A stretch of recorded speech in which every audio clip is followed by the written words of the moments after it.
Vamos voltar aqui, gente? Bem, essa capa da The Economist, ela é a mais influente revista de economia do mundo. O que ela pauta aí como tendência é seguido por vários... E ela fez essa capa muito interessante sobre a história da evolução do homem, né? Pegando aquela imagem ali clássica e colocando a mulher como sendo a cadeia final do processo evolutivo. Por analisar aí apenas os aspectos econômicos do quanto as mulheres estão crescendo no mercado de trabalho. As mulheres estudam mais que os homens, na média, são mais disciplinadas, né? Terminam tendo mais cultura. Quem tem mais cultura termina tendo mais dinheiro. No mundo em que quem manda é a força física, o homem impera. No mundo em que quem manda é a inteligência, qualquer um que queira ter inteligência tem espaço. E a gente está indo, principalmente, o que a gente está vendo aí. E aí eu fiz o seguinte, eu peguei capas de revistas para que a gente analise a visão de família, né, da década de 60, 70 para cá. Vamos tentar analisar o que aconteceu nos últimos 30, 40 anos, para a gente ter uma visão de como é que está havendo essas mudanças a partir de imagens. Veja aqui é o início do processo da mulher no mercado de trabalho, que começou no pós-Segunda Guerra Mundial, quando, até para dar conta da ausência dos homens na indústria que estavam na guerra, as mulheres foram para as fábricas.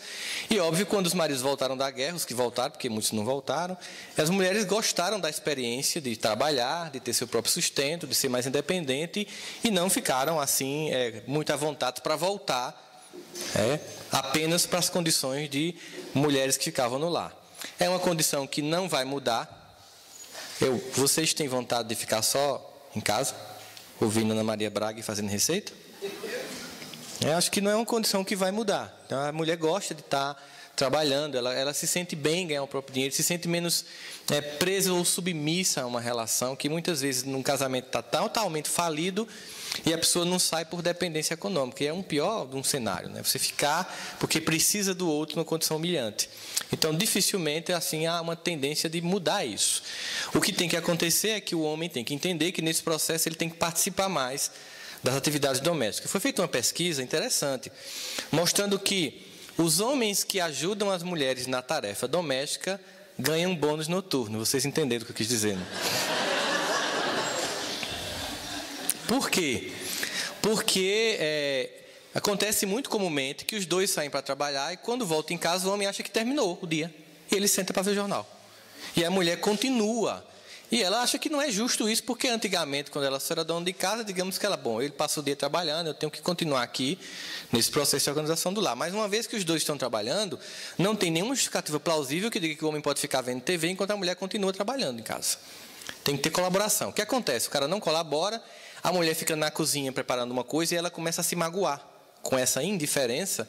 E, obviamente, quando ela vai tomar um banho e você vê ela no box tomando banho, que você vai chegando perto, ela faz, estou com dor de cabeça. Porque ali já é o resultado de um processo de não participação sua num projeto a dois, que é o lar, que inclui filhos, que dá trabalho, muito trabalho, mas que é muito legal ter.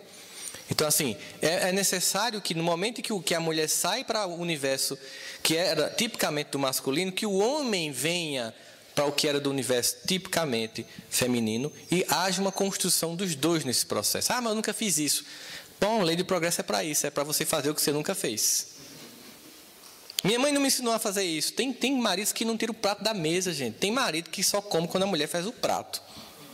Aliás, tem mãe que faz isso com menino, com filho, que é um absurdo. Eu não vou nem comentar isso aí, porque dá até um desgosto, né? Menino de 11 anos, mãe, faz meu prato. Você olha assim e faz, eu não acredito nisso. É um João sem mão. Né? Então, é um processo de educação, de desenvolvimento pessoal que você vai tendo naquele projeto que é o relacionamento afetivo. Então, como salvar um casamento? Você veja que eu estou colocando aí revistas, as mais importantes revistas de dois países que têm culturas semelhantes, né? Que é os Estados Unidos e o Brasil. Então, como salvar um casamento? Ou seja, as pessoas começaram a perceber a vulnerabilidade do casamento e começou-se a fazer vários... Quando a gente vê o tema pautado numa revista popular e não numa revista acadêmica, é porque aquilo já está impressionando a sociedade de uma forma geral. Todo mundo está querendo saber como é que salva um casamento. Inclusive tem um livro que é da filha de Edir Macedo, que ela tem um programa só sobre vida a dois, né? Que não sei como é o nome do livro agora, esqueci o nome, que é um dos mais vendidos, que é justamente sobre vida a dois. Tem um pastor agora que faz um trabalho sobre vida a dois também, que ele faz palestras no Brasil inteiro, também muito bom. O cara tem ele inclusive tem uma fala engraçada assim, que ele acha que ele tem a língua colada, mas ele é muito bom nas preleções que ele faz. Ele focou na questão de vida a dois.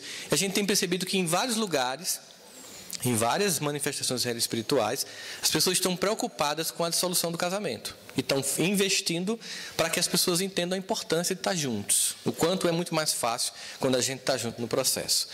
E aí a gente começou a ver a questão das traições, da infidelidade, porque aí o respeito ao casamento deixou de existir. Digamos que no passado, quando você tinha uma aliança, você meio que criava uma barreira, né? Mas a aliança hoje ela provoca um evento contrário. Quando você tem aliança, parece que provoca o outro a querer estar com você, porque na minha cabeça a aliança é como se fosse um símbolo de qualidade total, produto apto para o consumo, alguém pegou. Aí você quer também. E aí a coisa infantil, você vê aquele casal e você diz, eu queria aquele marido para mim, eu queria aquela esposa para mim. Você não entende que aquele casamento é funcional porque são aquelas duas pessoas. E que se você for lá e tomar para você, a dinâmica é outra. Não vai funcionar necessariamente. Porque a dinâmica é daquele casal. E é muito mais fácil você imaginar que o casamento todo é feliz do que o seu, porque você vê o outro manifestando só o melhor dele. Eu já conversei com várias pessoas que fazem parte de encontros de casais com Cristo, ECC.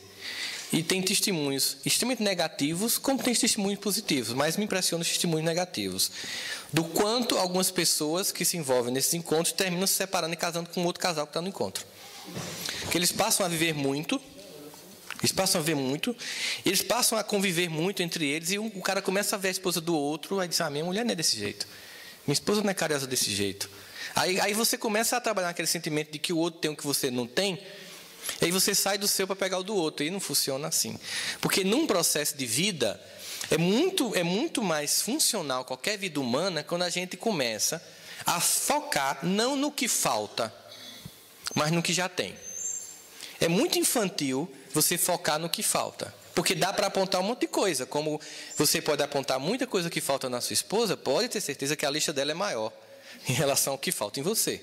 Eu vejo isso quando, na minha casa é assim, eu gosto muito de filme de ação e de ficção científica, e minha esposa gosta muito de comédia romântica. Eu sei que no caso de vocês é diferente, né?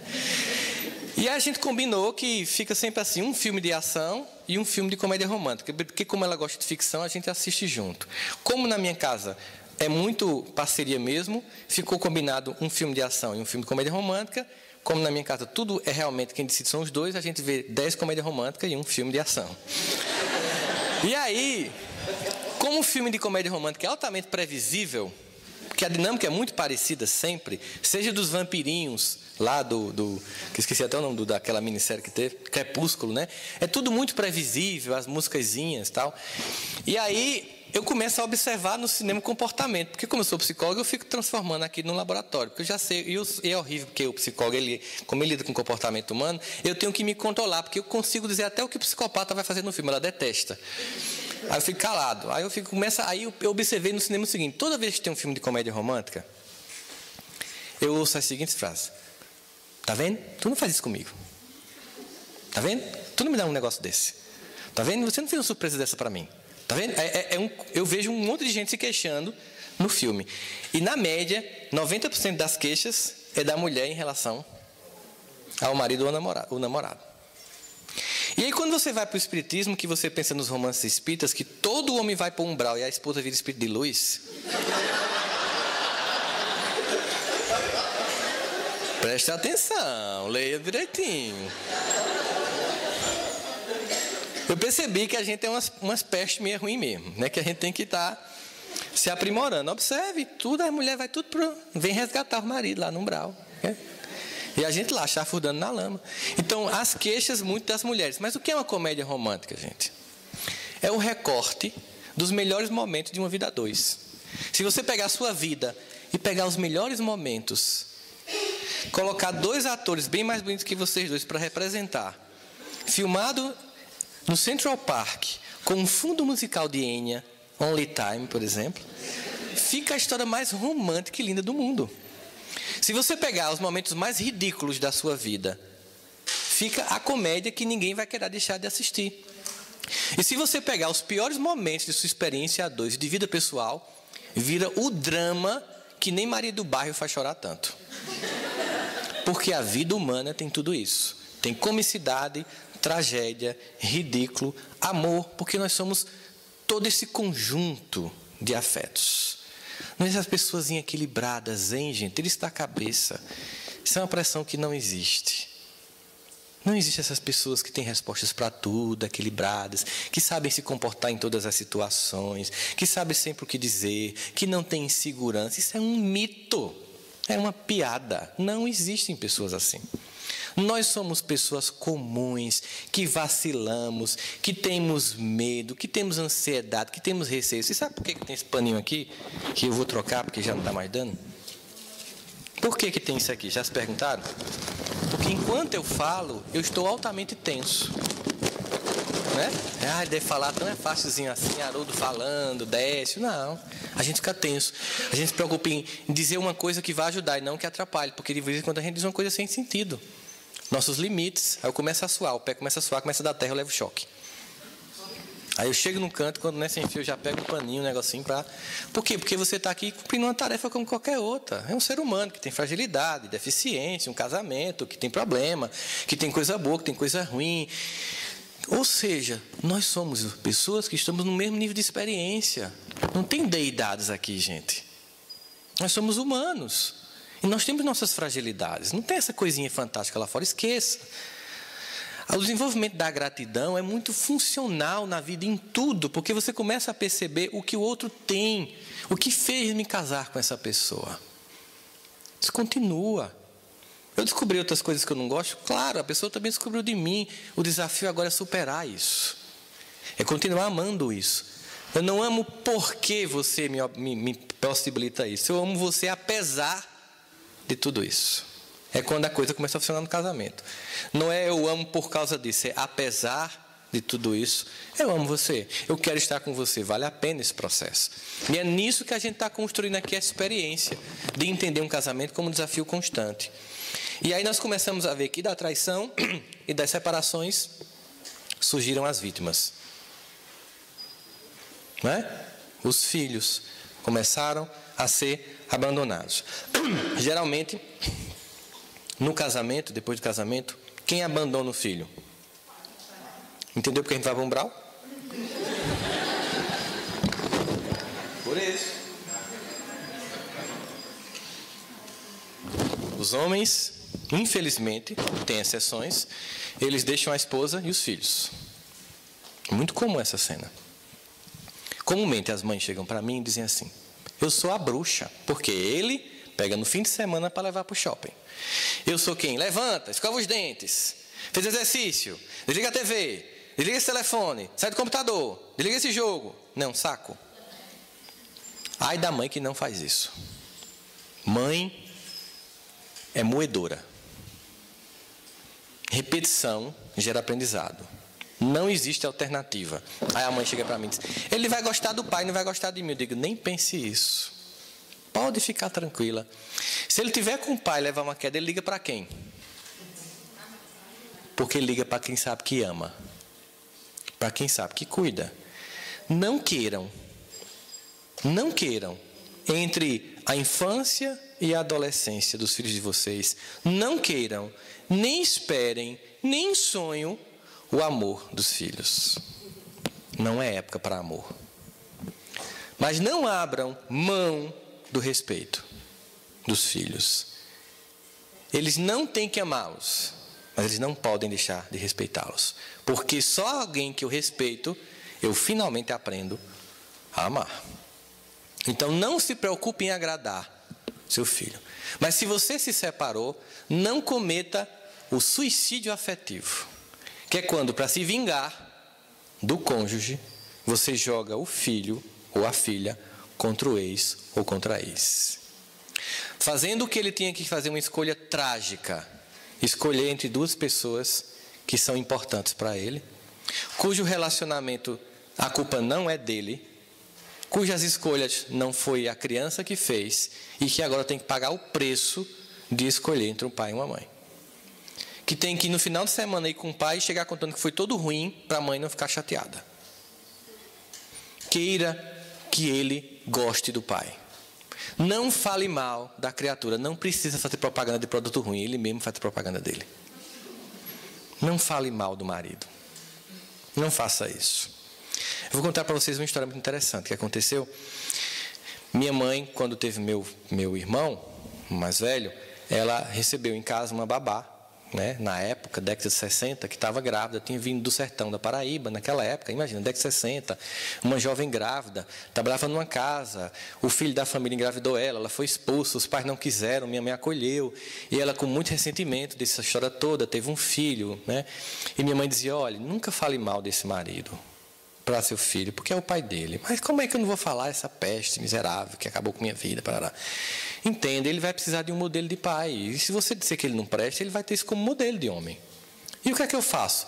Crie um pai ideal na sua cabeça, reproduz essa história até o final da vida. E conta a mesma coisa para o seu filho. Não deixe ninguém da família contar o contrário. Aí ela pensou, aí criou que o pai era um advogado, um homem bom e justo, morreu de um acidente de carro. E criou esse menino. Criou esse menino, aquela cor todinha. Toda vez que me perguntava, mas seu pai era um advogado, homem bom. E ela pensando, aquele peste miserável, nojento. Homem bom, decente e tal, educou você, mas ele morreu e tal, não sei o quê. E aí, passaram-se os anos. A gente está em São Paulo e encontramos essa senhora num shopping, com uma bolsa Prada, que não era da 25 de março. E o filho tinha se tornado juiz federal. E ela disse assim, sabe por que ele se tornou juiz? A minha mãe disse, por quê? Porque ele queria ser igual ao pai. O pai morreu de cirrose, cachaça, lá no sertão. Mas, ouvindo você, eu criei um modelo bom para ele. E hoje, mesmo que eu conte a verdade, não destrói mais, não destrói. Porque quando eu digo que o pai não presta para a criança, seu pai não presta, é um nojento, ele traz sua mãe, ele não tem condição psicológica de ir para essa guerra, é destrutivo, gente. Fazer isso com o filho é destrutivo. Tanto que se criou uma lei chamada alienação parental. Eu até entendo, você é traída, trocada, cai o padrão de vida, ainda fica cuidando dos filhos sozinho, tudo que você quer é que ele morra no acidente de carro. Né? Mas é o pai dos seus filhos. Então não se vingue do seu ex-marido destruindo na sua filha ou no seu filho a imagem de um pai. Diga que ele é bom, que ele é independente de qualquer coisa, é o pai, que a traição foi de esposa e não de filha, e deixe que o seu filho e sua filha no futuro percebam o que é a verdade. Porque nesse caso o portador merece pancada. Então, é uma pausa que eu fiz para falar de uma coisa que eu vejo muito gritantemente no consultório, e sei o quanto afeta a vida das crianças, certo? Que é essa história da separação.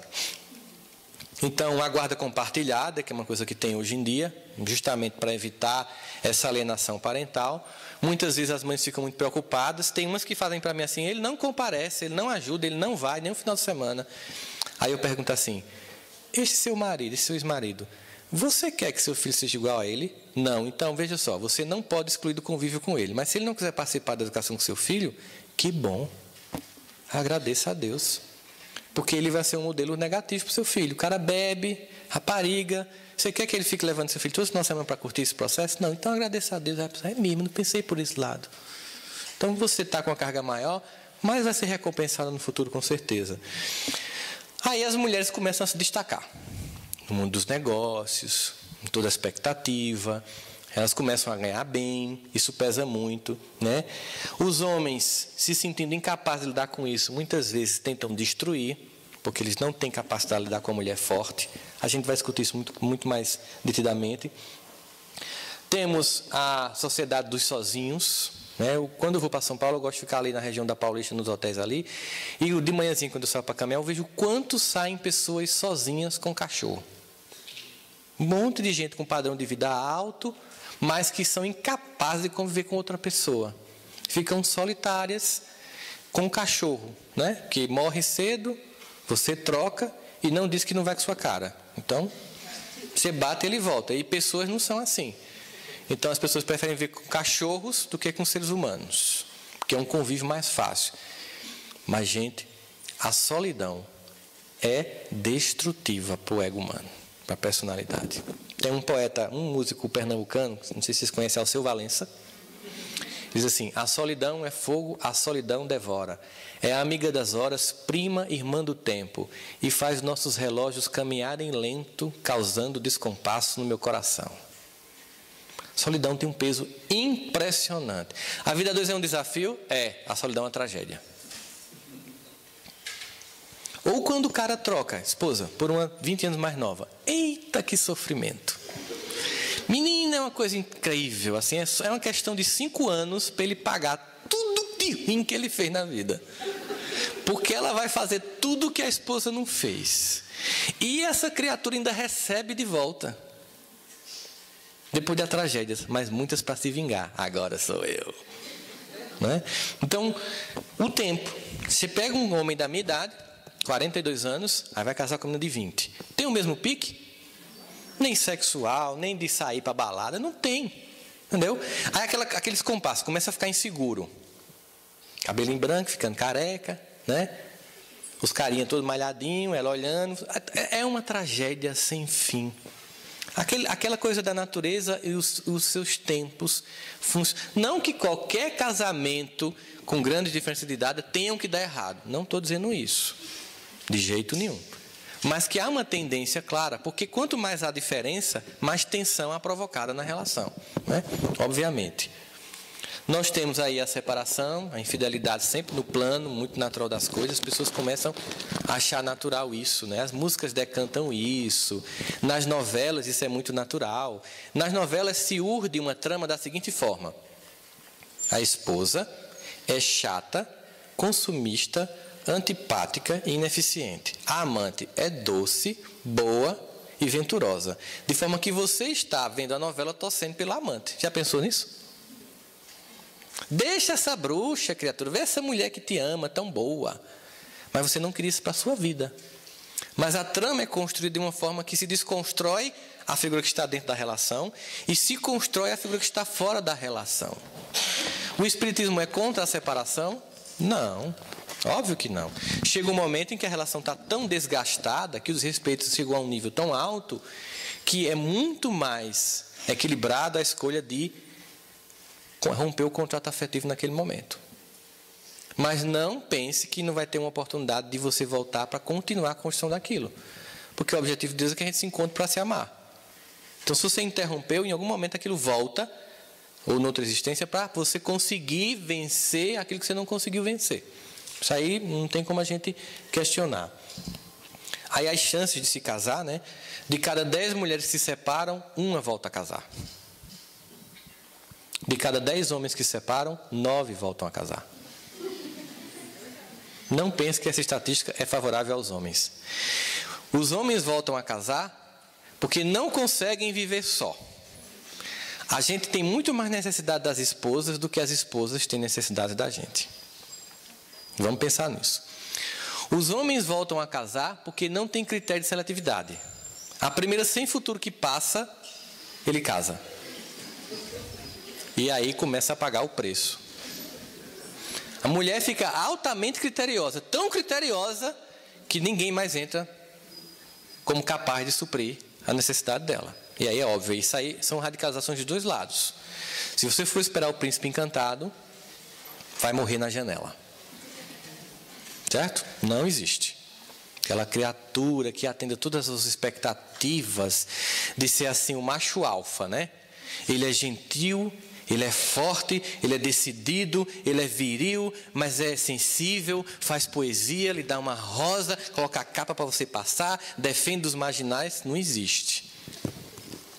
Não existe, certo? As pessoas têm algumas capacidades, não têm outras. Você tem que avaliar o que é mais importante para você, do que falta, do que tem, e topar a relação. Mas aquela pessoa assim fantástica, perfeita, ela não existe. Obviamente que a gente sabe que isso não acontece. Temos aí o homem, que começa a ser chamado para as tarefas domésticas como um grande desafio, se reflete sobre esse novo homem. O poder da mulher que começa a se explicitar também no plano político.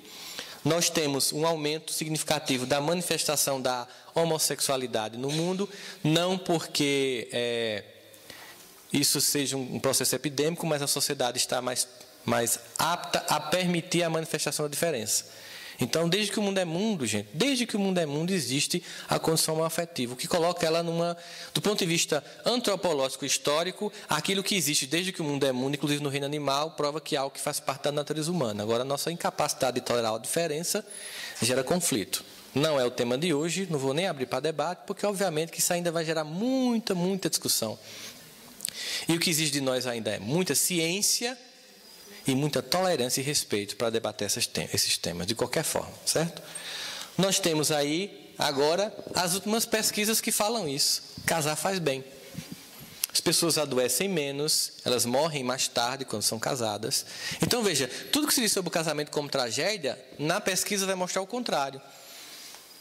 Você adoece menos, quando óbvio, o casamento está no mínimo de harmonia. Você adoece menos, você envelhece muito mais tardiamente, você demora muito mais a morrer por causa da companhia. Nós temos uma necessidade dos outros, gente. Tem uma necessidade incrível de estar com alguém, de estar em coletivo. Nós somos feitos para a condição de coletividade e fraternidade. Quando você nega isso, você nega esse princípio mínimo de fraternidade e você vai para o só. E o só é destrutivo. Bom, aí a gente vê aí a questão da coisa, dos contos de fadas que ainda existe hoje e os novos status que a mulher tem. Ela busca conhecer-se. O homem ele é muito pouco afeito a parar para refletir sobre ele mesmo. A mulher ela conversa muito internamente. O fluxo de pensamento de uma mulher é muito forte, né? Eu vejo isso na terapia. Você faz uma terapia, uma sessão com uma mulher hoje, semana que vem ela diz: eu passei a semana inteira pensando numa frase que você me disse. O homem faz assim: a gente parou aonde na última sessão? A sessão para ele é naquele momento. Para a mulher, aquele é o pontapé de uma sessão de uma semana de terapia que ela faz com ela mesma, a cada frase que você aventa e descoberta que ela faz. Então, ela conhece mais suas emoções que os homens, né? E elas estão dispostas a desafios da vida. A mulher, eu acho que a experiência de menstruar e sentir toda a angústia, ou do físico, emocional, a labilidade emocional que varia muito grande da mulher, faz com que a mulher seja muito resistente à dor. Veja quando o homem adoece, como é engraçado. Parece que está num processo terminal, uma gripe. Ele faz: você se despeça de mim, meu amor. Está lá, uma febre, mulher ela vai trabalhar com febre, com dor de cabeça. Então a mulher ela tem uma resistência mais à dor que o homem também por isso, né? A gente tem que a mulher tem trabalhado muito no mercado de trabalho, muito fortemente. E o mercado de trabalho tem percebido que essa capacidade intuitiva da mulher é um plus de carreira que o homem não tem. Ela tem os desvios éticos na mulher são mais difíceis do que no homem. Não que não haja mulher que também cometa desvio ético no mundo do trabalho, mas as mulheres têm um compromisso ético na média maior que o dos homens, especialmente no Brasil, certo? Temos que elas estudam mais que os homens. Elas, na média, no Brasil, têm 2 ou 3 anos a mais de estudo que homens. A gente tem visto comumente nos concursos para juízes, hoje em dia, passando de cada 10 vagas, 7 mulheres e 3 homens. Você chega nos cursos de medicina, tem mais mulher do que homem. Chega nos cursos de doutorado, tem mais mulheres do que homem. E aí elas estão ganhando mais do que muitos maridos. Isso tem se tornado um problema para muita gente, que é o que a gente vai falar um pouquinho agora para pontos para reflexão. Lembra das frases iniciais que eu trouxe de Paulo aqui? Mulher, ser submissas a seu marido? Vamos falar sobre submissão e doçura. Muitas mulheres confundem doçura como submissão. Eu vou falar para vocês entenderem isso melhor. Deixa eu pegar essa cadeira aqui para fazer um exemplo. O que é doçura na visão dos homens? Imagine que vocês, meninas, vão para uma festa e encontram um rapaz assim.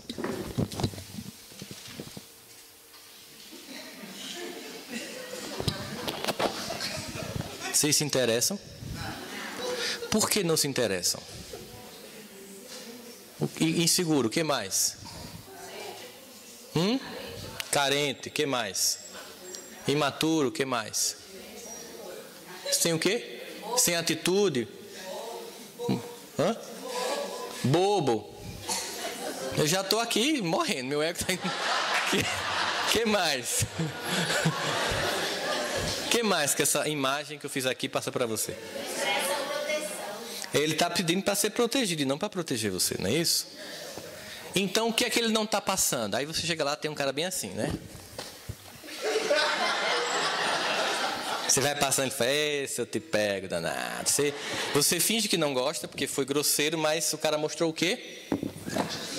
Atitude, mostrou potência, mostrou o quê? A palavra que define isso no homem, virilidade. Entenderam? Psicologicamente, a virilidade é tão importante para uma mulher como a doçura na mulher é importante para um homem. Mas se confunde doçura com fraqueza. Doçura não é submissão. A doçura na mulher é atraente. Ninguém gosta de chegar e ter uma mulher assim. E aí? Eu fui para uma reunião, sério. Eu cheguei, a mulher sentou e fez. E aí, decidiram o que já? Eu fiz e ela vai cuspir de lado, quer ver? E ela não tinha nada a ver com postura homoerótica, não. Ela era casada e tal. Mas eu digo, rapaz, eu não casava com uma mulher dessa, não. A dinâmica não ia dar muito certo, não, né? Porque a doçura do feminino, ela evoca no homem os mesmos sentimentos que a virilidade evoca nas mulheres.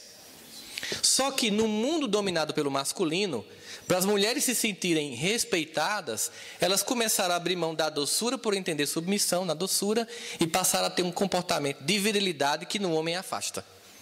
O que acontece é que as mulheres de sucesso profissional terminam tendo casamentos infelizes ou são solitárias.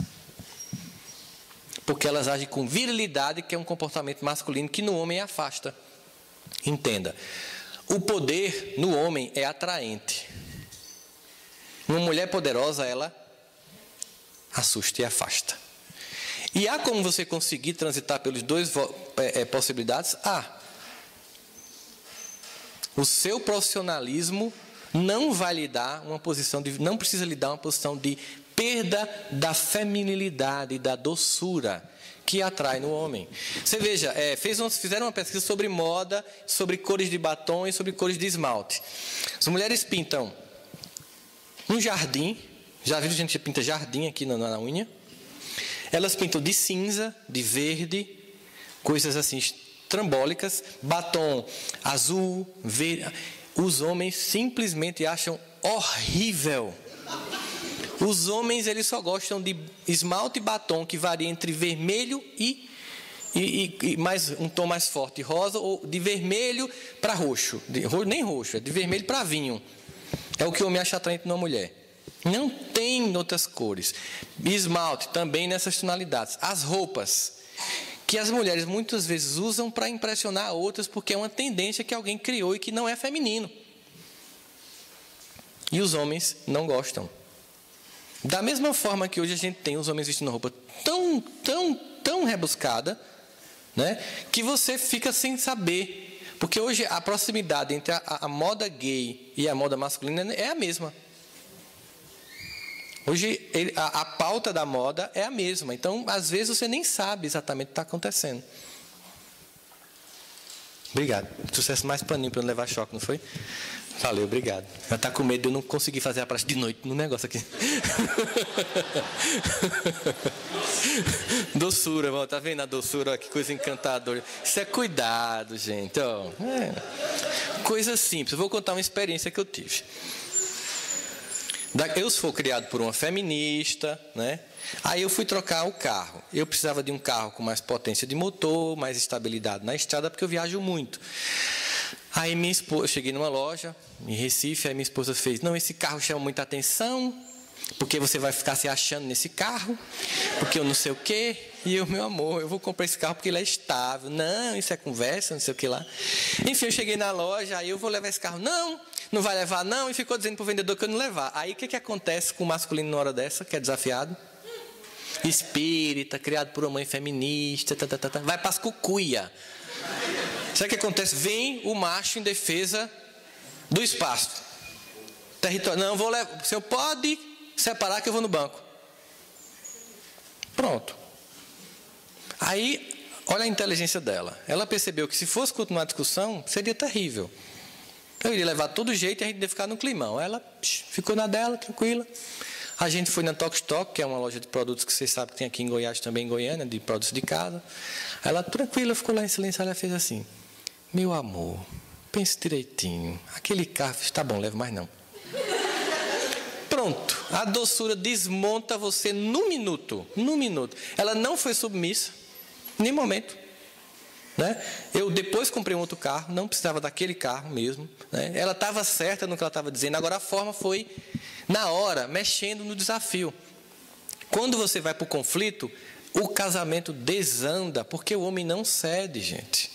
Porque nós somos treinados historicamente para o embate. E a gente tem que vencer. O que é a doçura? É a melhor forma de você mandar no cabo fazendo de conta que ele é quem manda. As mulheres do passado harmonizavam isso muito bem. Elas o que eu vejo num casamento, numa relação a dois, numa relação no centro espírita, na casa espírita, entre trabalhadores? Teve uma frase que mudou minha vida. Você quer ter razão ou você quer ter paz? O que é melhor? É a paz. Então, muitas vezes, eu estou certo. Eu digo, não, fulano, você está certo, pronto. Eu quero estar em paz, eu quero estar aqui na casa espírita, não para conflitar.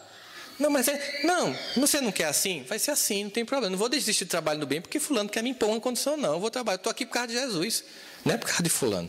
Se complicar a relação, o que é que eu faço? Um espiritur. Eu vou para outros centros até encontrar um que sintonize comigo. Eu deixo o movimento? Não. Às vezes pode ser que a tensão fique muito grande, né? Isso é mais fácil fazer entre uma casa espírita e outra, mas num casamento não é tão simples. Então a doçura é um valor da mulher, como a virilidade é um valor no homem. Então pensem, quando você busca um homem viril, ele quer encontrar uma mulher doce. E não viril no sentido de ter uma atitude tipicamente do masculino. Não é que você vai ser uma pessoa lesa, não, sem atitude. Tem atitude, mas com a doçura do feminino. Você consegue transitar nesses valores muito tranquilamente, muito serenamente.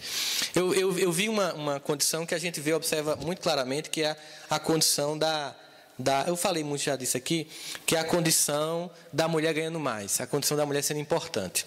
Os homens, na média, não sabem lidar com isso. Só tem uma coisa que o homem admite, que a mulher seja mais que ele. O que é? Bonita. Né? Mas quando ela ganha mais, o cara não fica bem. Quando ela tem mais status, o cara não fica bem. É preciso ser grande para admitir e ajudar a grandiosidade de sua esposa. É preciso isso. Precisa envolver virtude. Tem um casal da mídia que eu acho muito interessante, a vida deles dois, que eles são até espíritas, que é Glória Pires e o marido, que é um cantor, o nome dele é... Pronto, Orlando Moraes. E ele fez uma música em que ele revela essa condição dele. Ele diz assim: a mim não importa ser a sombra quando você é a figura, ser a situação quando você é o assunto. Eu nasci para estar ao teu lado, mesmo quando não estamos juntos. Ou seja, está declarando lá, eu não estou disputando o ego de ser a figura de proa nessa família. Você brilha, você é luz, então eu não vou, com vergonha de não ser como você, ou achar que eu tenho que ser como você, deixar de usufruir de ter você na minha vida. Então os homens têm uma dificuldade muito grande. E é uma coisa que veio para ficar. Mulheres que têm mais status, que ocupam mais posição de importância, que ganham mais do que você. Você vai sair de casamento? Por causa disso, não sabe gerenciar o casamento?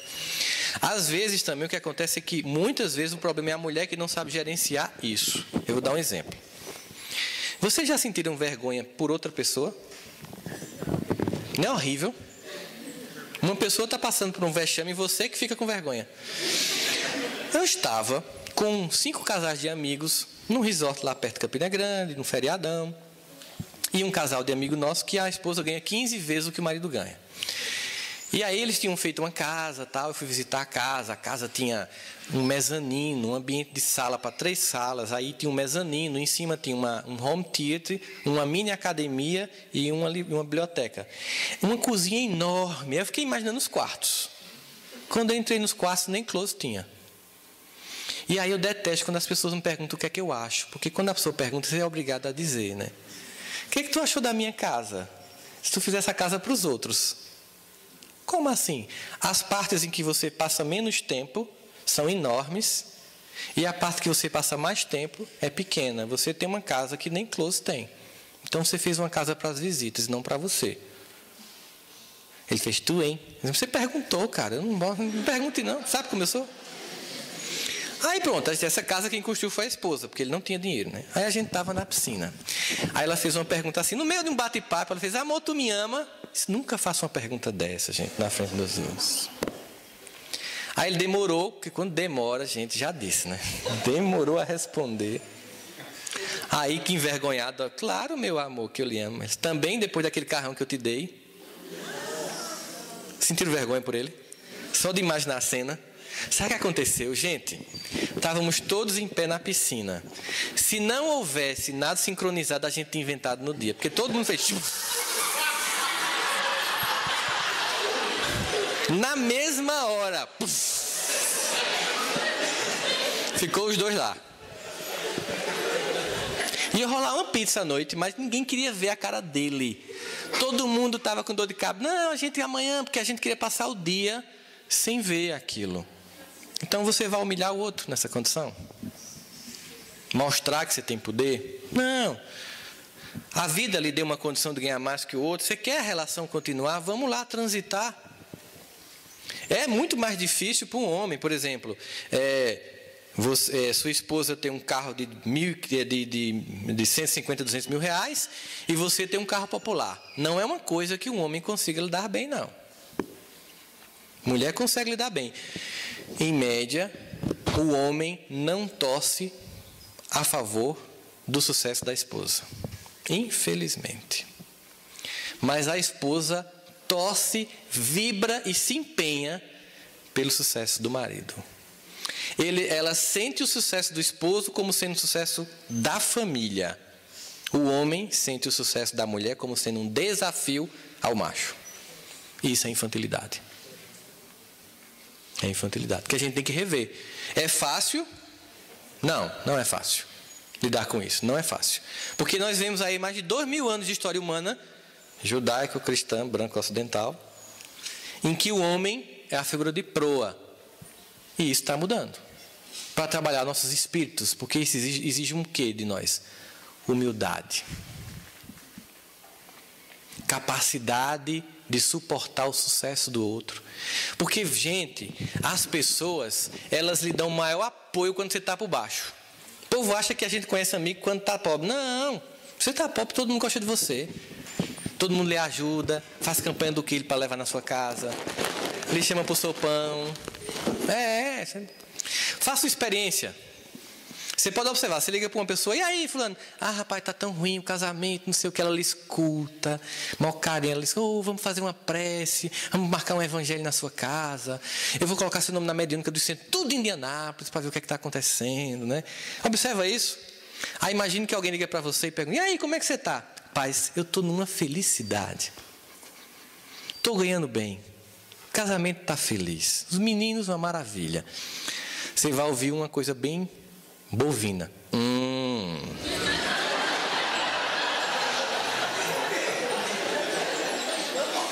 Do outro lado da linha. Ah, tá. Que é tipo assim, está se amostrando, né? Está querendo me humilhar. A pessoa desliga o telefone. Se você for contactar bem, a pessoa não suporta. Observe, é sério. A gente dá o maior apoio a quem está fraco. É difícil você lidar com uma pessoa que passou de você. Aí a gente inventa que aquilo ali foi roubo, que tem alguma coisa estranha. Porque quando você compra é esforço, quando é o vizinho é ladrão. São artifícios de um ego infantil que não quer enxergar a luz do outro. Isso acontece no casamento. Estimule para brilhar. Estimule. Se você não suportar, você vai ter que lidar com isso, a culpa é sua. Mas não tente tolher alguém para se sentir forte. Não tente destruir alguém para se sentir forte. E mulheres, Não apaguem a luz de vocês para viver num casamento em que a pessoa só lhe ama e respeita se você tiver limite na capacidade de acontecer como ser humano. Porque Deus nos criou para sermos luzes. Tente fazer essa criatura aprender a respeitar o seu sucesso. Aprenda a gerenciar isso. Já teve casos que eu cheguei para a esposa e disse assim: não conte a seu esposo suas vitórias, porque isso está abalando ele. Então ela tinha muitas vitórias que eram no campo profissional, que não eram públicas, que ela começou a manter em sigilo. Ela não conversava no casamento, porque tudo ele começava a criticar. Quando ela contava qualquer sucesso, ele metia o pau. Criticava. Estava sendo ruim. Disse: não, ele não está conseguindo gerenciar seu sucesso. Então, assim, o que você puder não falar, não fale. E aí ela começou a não contar. E você pode chegar um momento que você diga para mim assim: eu não consigo não ter um companheiro que eu não possa compartilhar meu sucesso. Mas eu vou lhe dizer mais: não pense que saindo do casamento, porque as pessoas dizem: não, vou sair desse casamento. Como se lá fora tivesse um monte de gente equilibrada ali esperando para um novo casamento. A pessoa pensa isso: não, lá fora tem um monte de gente zen, venha comigo, vai dar certo. Não, tem um monte de gente desequilibrada lá fora. Então, lidar com isso é algo muito importante, sobretudo com parte dos homens. Já falei disso aqui agora. Num casamento, quando você pensa no outro para lhe servir, o casamento não vai funcionar. Quando você pensa em eu estar na condição de querer servir o outro, o casamento vai funcionar. Não é o que o outro pode proporcionar por mim que vai fazer um casamento funcionar. O que eu posso proporcionar ao outro que vai fazer o casamento funcionar. Delicadezas simples. Às vezes a gente acha que paga. Às vezes o homem é muito tolo. Às vezes ele falha, aí compra uma joia bem cara. Quando a mulher não precisa disso. Algumas gostam, eu sei, né? Mas nem é isso que elas esperam. Às vezes um simples: estou aqui, você não pode estar comigo e só estou sentindo falta de você. Pronto, ela passa o dia assim, sorrindo. Porque para ela a importância que ela dá é: ele pensa em mim na ausência, ele lembra de mim. Às vezes você viaja, ou vai no supermercado e pega o hidratante que ela gosta. Isso para a mulher tem um símbolo maior do que se você não fizer nenhum gesto desse e depois comprar um perfume de R$500 para ela. Por que significa? Que você sabe que ela usa aquele hidratante, ou usa aquele desodorante, que ela entrou naquele supermercado, procurou e não achou, você percebeu isso, gravou, e quando você viu, você levou. Isso é um gesto de delicadeza, gente. De cuidado, de prestar atenção no que o outro faz. Não dá para você prestar atenção quando elas mudam louro cinza médio 33 para louro cinza médio 32, chega em casa e diz: notou?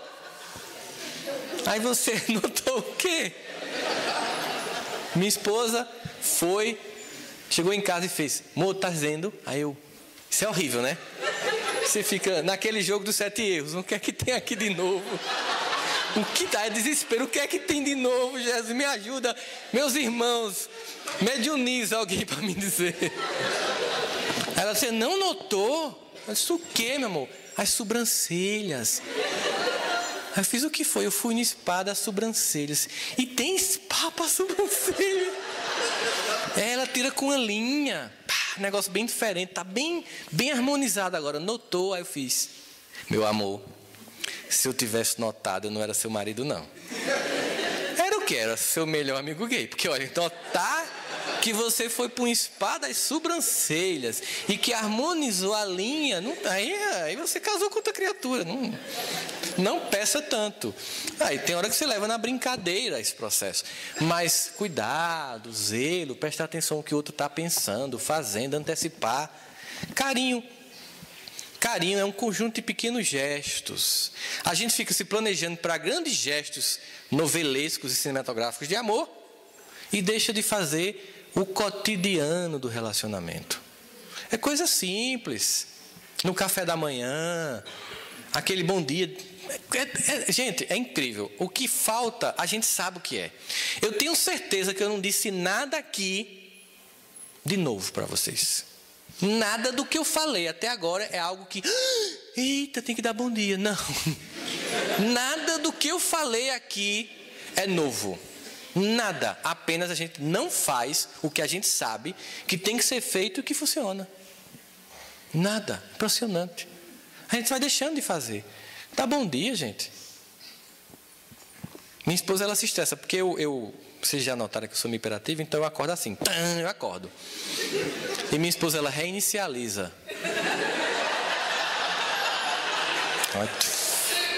Abre um olho, abre outro. Isso é um processo que dura meia hora a 45 minutos, eu já calculei. Quando a gente viaja, eu sempre tomo café da manhã 5 para as 10. Porque quando está fechando o café, o ovo já está ruim, não sei o quê, porque ela consegue acordar nesse momento, o processo de reinicialização. Depois eu percebi que é o relógio biológico dela, é o jeito dela, ela não faz para me provocar, é o jeito dela. E aí o que eu faço hoje em dia? Eu acordo mais cedo, eu tomo logo café, aí eu vou para a academia, faço uma caminhada, volto, aí eu ligo a TV para começar a reinicializar. Quando ligo a TV, né? E aí quando ela vai tomar café, o que eu faço? Não, de novo não. Eu acompanho ela. Eu vou para o café da manhã e tomo um suco de laranja. Vou lá e sento com ela também. Porque eu consigo tomar café só, mas eu acho indelicado ela tomar café só, então eu vou. Ela não consegue acordar cedo comigo, mas também ela é como eu, vai até tarde. Né? A gente dorme lá em casa 1h30 da manhã, 1 da manhã, só que eu acordo 5h30. Mesmo dormindo tarde, eu acordo 5h30 invariavelmente. Ela não consegue, é o ritmo dela. Por exemplo, se arrumar para sair, vocês sabem como uma mulher demora para se arrumar para sair, gente. É uma coisa impressionante. Primeiro, num guarda-roupa em que 80% do espaço é ocupado pelo universo feminino. Não é? Você fica com 20% que vai se amassando. Vai virando 10, 5. Né? Você tira uma camisa, estava engomada, mas não está mais. Porque as roupas vão adentrando. Mas a necessidade de vestimenta da mulher, em termos de detalhe, de sapato, é muito maior do que a nossa. Você basta um sapato preto, um marrom, né? Um cor de café, pronto, já tem ali para qualquer evento. Para a mulher não, tem coisas impressionantes assim. Quantas vezes minha esposa foi comprar um sapato que eu disse, você tem um igualzinho a essa? Não é igual não.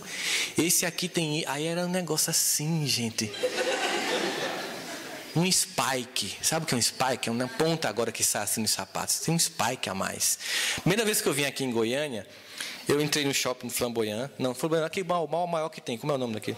É Flamboyant, né? Que tem o Outback. Aí eu liguei para ela. Aí a primeira coisa que ela não perguntou, meu amor, como é que tá? Ela fez, aí tem chutes? Aí eu disse, tem. Eu queria tanto comprar o sapato tal, não sei o que, mas sentar aqui é complicado. Não, peraí. Aí eu fui na loja da Schutz e pedi para a moça, tem Wi-Fi aqui? Elas têm. Me dá a senha. Peguei o iPad. Aí a moça começou a mostrar os sapatos na frente do iPad, meia hora. Eu filmava e tal. Aí levei um sapato. Quando eu fui pagar, as 3 vendedoras fez, você tem um irmão?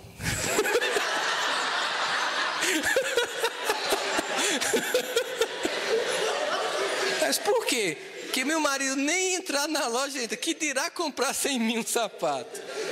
Eu disse, olha, casamento é um contrato afetivo. Claro que para mim, eu preferia estar... O que é que o homem gosta de fazer? Ir para a loja de informática, né? No básico, a gente vai para a loja de tecnologia, não sei o quê. Mas ela suporta minhas viagens. Estou aqui, vou chegar em Campinas segunda-feira. Vou pegar um voo amanhã em Goiânia e o voo só pousa em Campina Grande 1h30 da manhã no aeroporto, se não estiver chovendo. Se não, vou para Recife, vou estar em Campinas, chego meio-dia. E ela suporta tudo isso. Eu não posso fazer a delicadeza de comprar um sapato com spike a mais para ela. Isso é o mínimo. É o mínimo. Sou perfeito? Vá conversar com ela que você vai descobrir que não. Tem defeitos, normal. Casamento é isso. Mas sempre uma construção. Ter harmonização dos desafios que a gente vai fazendo para construir. O mito da alma gêmea eu já falei. O mito do homem bom. Importante. Os espíritas sofrem do mito do homem bom. Na média, os espíritas não bebem, não fumam, não traem, né? E eles acham que por isso já são o macho alfa. E que não tem que fazer mais nada para o casamento funcionar. Você quer o quê? Estou indo para o centro espírita. Quer que eu vá beber? Não, meu amor. Eu quero que você vá para o centro espírita, mas chegue em casa e seja pai, seja amante, seja marido, seja companheiro, me escute. Teve até uma história de uma família que foi para o centro e colocou o colchão na frente no dia da palestra. Aí todo mundo que foi, não é porque papai vai falar. Hoje a gente gosta muito quando ele fala, porque ele é diferente em casa, a gente queria curtir ele aqui. Porque ele fala tão bonito do que é família, do que é casamento, a gente queria vivenciar um pouquinho isso. Por que eu digo que é o mito do homem bom? Porque a maior parte dos homens são tão ruins que se você for um pouquinho bom, você fica uma maravilha. Eu digo que se você não traz sua companheira, se você tem compromisso com Jesus, que bom, que maravilha, mas isso aí te diz sério, já tem que vir no carro. Tem que ter o extra. Tem que escutar, tem que ouvir, tem que cuidar, tem que zelar, tem que fazer carinho, tem que fazer massagem, cafuné, tudo. É para fazer, só porque você é espírita, não, porque os amigos, as amigas, o marido trai, o marido bebe, aí ela acha que só porque o marido é espírita já é uma grande virtude. Não, falta mais. E acontece muitas vezes, junto com isso aqui, depois eu volto para isso, que é deixar o companheiro à deriva. Tem gente que se enche de atividade no movimento espírita e falta em casa. Óbvio que em algum momento da vida você pode estar com mais atividades. É óbvio. Mas não é o tempo todo. Você tem um lar para cuidar, tem um casamento para cuidar. Então as pessoas fogem, o casamento não está dando certo, elas fogem de atividade. Não, eu estou fazendo sopão, eu estou fazendo WESD, eu estou fazendo livro dos estudos do Espiritismo, eu estou fazendo o NEP, eu estou indo para a mediúnica, eu faço parte da vibração, eu ajudo nos eventos para Jesus ajudar meu casamento. Não, minha filha, no casamento é diferente, não é com Jesus, é com você. Você tem que fazer sua parte em casa. Para o casamento se salvar, não é rezando no centro espírita, não. É agindo no casamento. É venciando. Lembra uma figurinha que eu até postei no meu Facebook, que era o menino assim, papai do céu, me ajuda a passar na prova. Aí ele vai e levanta e faz assim, então vai estudar. Salva meu casamento? Então vá salvar seu casamento, vá agir no casamento, vá venciar o casamento. Não deixe o outro vulnerável, solitário, sem participar. Esteja junto. E aí a gente volta para essa questão da vida sexual, que as pessoas, elas não estão entendendo a importância da vida sexual. É uma coisa importante, gente. A sexualidade da gratificação, da sensação de cumplicidade. Não é para ser uma Olimpíada, não é para ser comparando com os outros. Cada casal tem sua dinâmica. Não é para você impor aos outros as suas formas de gosto de fazer sexo. É para que seja confortável para ambos. Deixar de fantasia, de achar que tem que fazer variações, usar roupas de bombeiro, essas coisas besta infantil. Porque um dia você usa a roupa do bombeiro, outro dia ela vai querer o bombeiro dentro da roupa. Então, para que essas coisas, sabe? Assim, eu tenho que ver um filme pornô. Tá ruim o negócio, né? Não faz isso. Agora, se cuida. As pessoas começam a se descuidar e ainda querem que o outro sinta desejo. Uma vez chegou para mim uma mulher bem assim, irritada, que o marido não a procurava mais. Essa frase é muito interessante, não me procura mais. Aí eu fiz, ela só vai vir uma sessão, essa mulher não volta mais, que eu vou fazer terapia do choque com ela. Eu fiz, a senhora quando toma banho tira a roupa? Ela, que pergunta estranha. Eu disse, mas psicólogo é assim, faz perguntas estranhas. Me responda, a senhora tira a roupa? Tiro. Tem espelho no banheiro? Tem. Quando a senhora se olha, a senhora sente atração pelo seu corpo? Ela ficou chocada. Porque eu quero lhe dizer o seguinte, que quando a gente vai ter uma vida sexual com alguém, a gente tem que gostar do que a gente olha em nós mesmos. Você tem que olhar e lhe agradar. Porque aí você quer que seu marido vá ter uma relação com a senhora está muito acima do peso, a senhora tem pelos no rosto, a senhora tem mancha na pele, isso é uma mulher com dinheiro. A senhora não faz um escovinho, pelo amor de Deus, chapinha foi inventada faz tempo.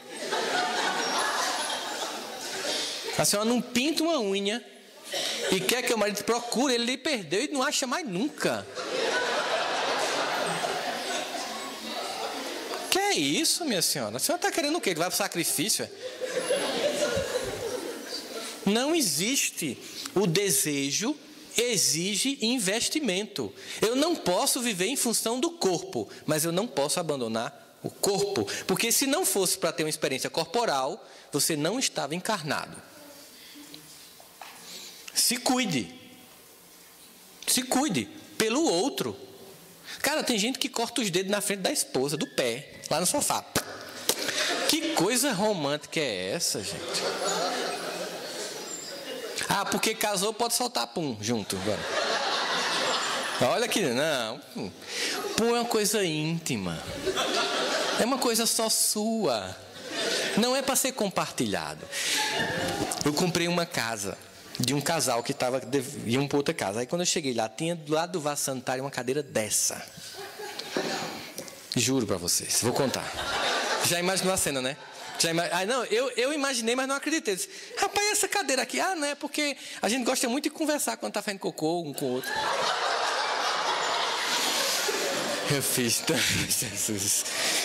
Isso transcendeu o princípio da intimidade do casal. Não rola. Número 2, número 1 ainda vai. Você está tomando banho, um entra para fazer xixi, ainda eu acho suportável. Mas o número 2, gente, imagina, naqueles dias que o negócio não está muito bom. Pois é, não trabalhou, gente. Cara, isso não existe. Então, assim, você tem que preservar. Aí, ó, observa. Vai dormir com roupa rasgada, camisa de político, um monte de creme verde. Quando se separa, o que é que a pessoa faz? Vai para a academia, compra um monte de lingerie nova. Observa, tudo que não fez para que o casamento continuasse, a pessoa faz quando o casamento acaba. É incrível isso. Todo mundo que se separa perde peso. Já percebeu? Muda de cabelo, se cuida, vai para a academia, se preocupa com a barriga, não sei o quê. Por que não fez isso dentro, danado? Deixou, relaxou, assim. Bunda de pizza, a pessoa fica no sofá, vendo TV, aquela coisa, vai se desencanar. Poxa, não dá. É preciso que você seja uma pessoa que cuida do seu corpo físico, porque ele é um dos dons que você recebe a cada encarnação. E quando a gente fala de saúde, não é só no plano estético. É que muitas pessoas cometem suicídio lento. André Luiz chegou lá cometendo suicídio lento. Então significa dizer que eu lembro, sabe o que eu fazia antigamente? Final de semana, eu comprava 1 litro de Coca-Cola, um chocolate de tablete, uma pipoca de micro-ondas e um pacote de biscoito recheado. E ia ver filme de noite no sábado. Quando eu comecei a ver as fotos que eu estavam tirando de mim, eu disse, vixe, que coisa horrível. Não rola. Eu estou desrespeitando meu organismo. Não tem sentido. Depois dos 40, a gente começa a comer ração, gente. Já perceberam? É tudo sem gosto. Porque depois dos 40 eu descobri uma coisa incrível. Tudo entra e nada sai. É uma tragédia. Então, se tudo entra e nada sai, eu tenho que diminuir o que entra. Então, tem que se cuidar. Tem que estar bem, tem que estar disposto. É um processo em que eu mostro respeito por mim, eu mostro cuidado por mim, eu gosto de mim e provoco esse gostar no outro. Então tem que se repensar isso aí muito claramente. E eu gostaria de encerrar falando sobre a importância para que um casamento, para que uma vida a dois funcione, para que uma família funcione, para que tudo, enfim, funcione, que nós tenhamos na vida do casal e da família um espaço para que a espiritualidade reine como importância. Observe a efusividade como nós nos reunimos e todos os preparativos para um jogo do Brasil. Observe. Observe se o culto no Evangelho chega a 10% da preparação para uma festa. Chega? Vamos ser sinceros? Não chega. Às vezes, meu Deus, hora do Evangelho. Obrigação. Você vai receber, né? Espírito de luz. Faça assim, crie a imagem. Pronto. A gente tem uma criatura que muita gente ama, como Haroldo Dutra. Imagine que ele vai para a sua casa fazer o evangelho com você. Haroldo vem. O que é que você faria? Preparei um lanche, não era um lanche para ele e tal, né? Ficaria contando as horas para ele chegar. Gente, é exatamente esses espíritos que chegam na nossa casa. Só porque a gente não vê, pense assim, vai chegar almas queridas que se comprometeram a estar comigo no plano espiritual, acompanhando desde que eu encarnei como criança a minha experiência difícil neste momento do planeta. E eu os recebo na minha casa para me inspirar, para me instruir, para abrir uma página de mensagem do Evangelho. E quando faz cheio de problema. Geralmente, você lê uma mensagem e pensa assim, tomara que ela entenda que foi para ela, né? Porque a mensagem é sempre para o outro. O Evangelho é do... Então a mensagem é para... É igual quem vem para uma palestra e faz, a cara de fulano, ele devia estar aqui. Quem está aqui, está aqui. Não é a cara da gente. Aí o filho entra na adolescência e começa a lhe questionar no Evangelho. Que é isso, menino? Não, faça um Evangelho, abra, vamos debater, meu filho.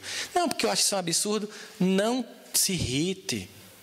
Faça um Evangelho para adolescente, com debate, com discussão. Ele vai trazer um negócio do filme. Mostre que o Evangelho explica tudo. Mostre que o Evangelho é capaz de explicar os fenômenos de massa. Mostre que você pode discutir sobre o filme dos vampiros, sobre a minissérie que ele está assistindo, Game of Thrones. O que entenda o universo dele, traga para o Evangelho. É criança, faz o Evangelho na cabaninha. Ele tem que gostar do Evangelho, gente. O Evangelho é uma coisa gostosa. Eu tenho que transformar o Evangelho não num rito pesado, obrigatório, mas num momento de encontro familiar, onde talvez nos poucos momentos as pessoas saiam do Instagram e do WhatsApp, porque todo mundo agora é zumbi. Um monte de gente sentada, postando às vezes para o outro que está na frente assim. Vê esse vídeo, né? Então a gente está num momento assim de desconexão, o Evangelho conecta. Por que as pessoas não acreditam muito no Evangelho? Já parou para perguntar isso?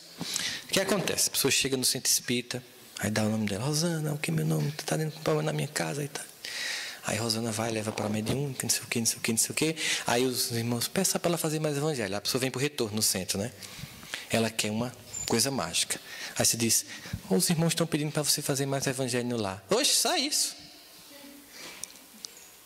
Como só isso? O Evangelho. É porque não tem sido feito. Quando eu falo do Evangelho, não é aquele momento apenas, daquele dia que você marca para ler o Evangelho. Não. É a prática cotidiana do Evangelho de Jesus na sua vida. É por isso que sua vida está desse jeito. As pessoas querem que os espíritos tenham uma receitinha de bolo para resolver o problema. A prece, ela tem uma funcionalidade. O que é o Evangelho? O que eu faço no Evangelho?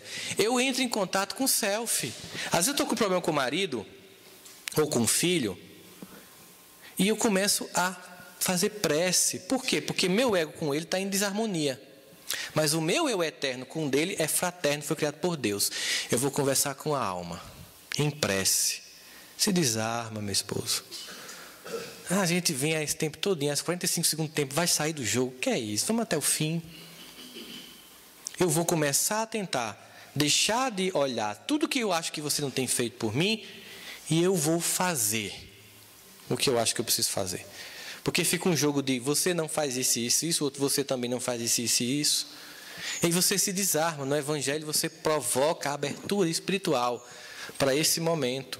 O Evangelho com criança tem que ser feito como criança gosta.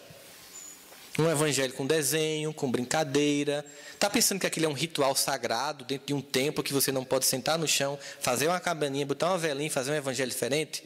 Cantar uma musicazinha de evangelização infantil? É possível uma criança gostar do Evangelho, todo mundo sentado numa mesa com um copo e um negócio com água, todo mundo sério? É possível, gente, isso agradar uma criança, um adolescente, que começa a questionar e você, não, está escrito aqui, é o quê? Virou dogma? Doutrina espírita é debate. É para você discordar mesmo, é bem-vindo. Pensar diferente, ele vai dizer, não, isso é assim não. Aí você se choca com seu filho, aí o que ele faz? Incrível a quantidade de espírita que os filhos não frequentam a casa espírita. Por que será? Quem está falhando? Seu filho não vai à casa espírita, você não tornou doutrina espírita algo interessante para ele. Torne. Na adolescência, ele vai debater, ele vai lhe questionar, deixa ele questionar, discuta junto. Nem precisa chegar a um acordo a cada evangelho. Pode continuar em aberto o debate. Vamos fazer o seguinte, meu filho, eu vou estudar mais. Você também vai estudar mais. Porque esse livro aqui, ele é fruto de toda uma herança histórica, de toda uma herança espiritual, que vem de muito tempo. E certamente tem coisa que a gente não conhece aqui. Vamos tentar estudar juntos depois. A gente volta a tocar nesse tema. Não obrigue ele a pensar como você. E termina mudando de religião, só para lhe provocar. E geralmente vai para uma que vai dizer que você vai para o inferno, na média, né? Só para espicaçar você. Torne atraente. É um ambiente extremamente importante, fundamental. Eu queria terminar, primeiro agradecendo a presença de vocês hoje, né? Foi muito agradável. Embora a gente não um seminário, uma palestra, você fala mais do que você escuta, mas a gente aprende, né? Não deu espaço para um debate. Em outra oportunidade a gente pode fazer isso. Eu queria terminar com uma música que eu vou apresentar para vocês aqui. Não se preocupem, eu não vou cantá-la, fiquem tranquilos, né? Que é do grupo Acorde. Não sei se vocês conhecem o grupo Acorde. É um grupo lá da Paraíba, de João Pessoa, né? E o principal cantor desse grupo é o presidente da Federação Espírita da Paraíba, Marco Lima. E essa música que eu vou apresentar, quem está cantando é ele, e foi composta por ele e um querido amigo que é da minha instituição espírita lá de Campina Grande, chamado Oscar de Lira, que Ivana conhece muito por telefone, porque ele fica fazendo as combinações dos eventos aqui de Goiás e de Campina ao mesmo tempo com Ivana.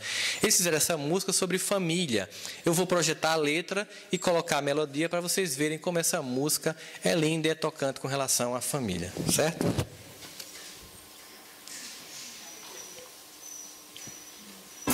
Bom é você abraçar.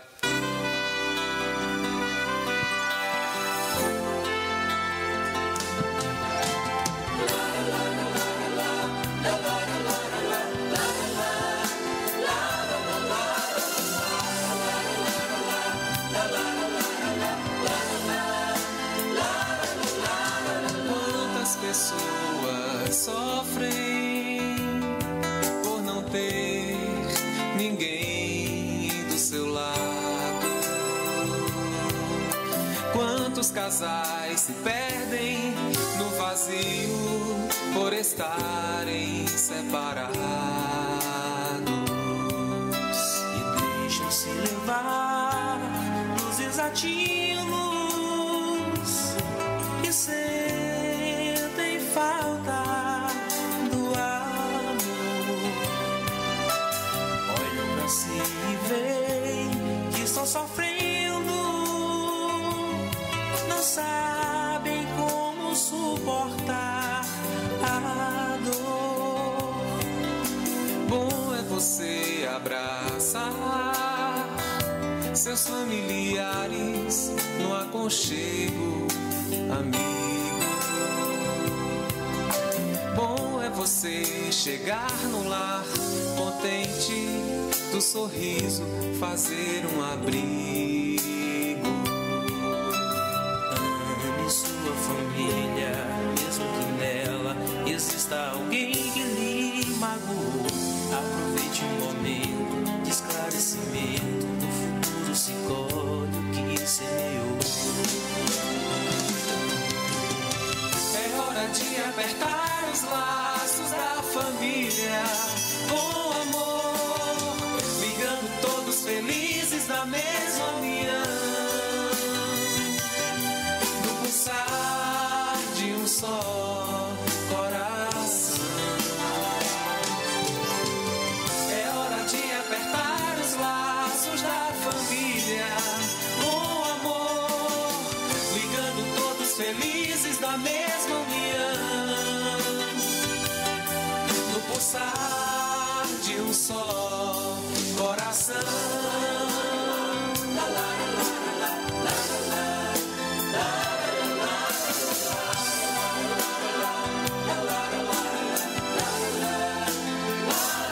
Vamos lá, ó. Bom é você abraçar seus familiares no aconchego, amigo. você chegar no lar contente, do sorriso fazer um abrigo. Ame sua família, mesmo que nela exista alguém que lhe magoou. Aproveite o momento de esclarecimento, no futuro se colhe o que semeou. É hora de apertar os laços da família com amor, vibrando todos felizes na mesma união, no pulsar de um só coração. É hora de apertar os laços da família com amor, ligando todos felizes na mesma união, no pulsar de um só coração. Sejam felizes, lutem por isso, depende de vocês. Muita paz, muito obrigado, gente. Valeu.